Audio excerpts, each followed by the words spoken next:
माझ्या प्रोजेक्टचं नाव आहे 700 इलेक्ट्रिसिटी फ्रॉम रोड. म्हणजे आपण रस्त्यावरून इलेक्ट्रिसिटी बचत आणि निर्माण कशा प्रकारे करू या प्रोजेक्टमध्ये मी दाखवलेलं आहे. तर इथं प्रथम इंडिया सेन्सर लावलेले आहेत. म्हणजे या ज्या स्ट्रीट लॅम्प्स असतात ते फक्त रात्री ग्लो करतात आणि दिवसा बंद राहतात. त्याच्यानंतर इथं स्पीड ब्रेकर्सवरती रॉड लावलेले आहेत. म्हणजे जेव्हा याची कार जाणार तेव्हा इथं विद्युत निर्मिती होणार.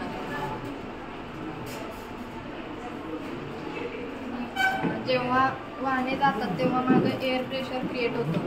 त्या एअर प्रेशरवरून ह्या वर्टिकल एक्सेप्टमेंट टर्बाईन मूव्ह होणार आणि त्याच्यातून आपण विद्युत निर्मिती करू शकतो. त्याच्यानंतर इथं पिझो सेन्सर्स लावलेले आहेत.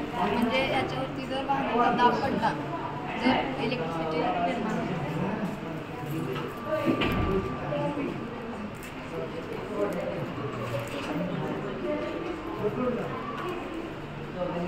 ती इलेक्ट्रिसिटी आपण इथं बॅटरीमध्ये स्टोअर करू शकतो आणि तीच आपण पुढे इथं स्ट्रीट लॅम्प्सला वापरू.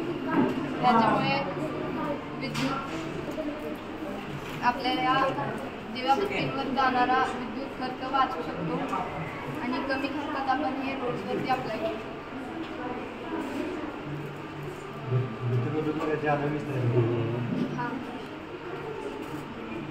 गतिरोधक काम करणार नाहीत का हे वाहनाचे?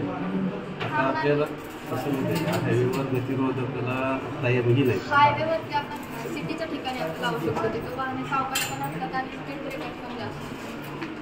स्पीड ब्रेकर काय वापर करायचे म्हणजे हे सक्सेस होते.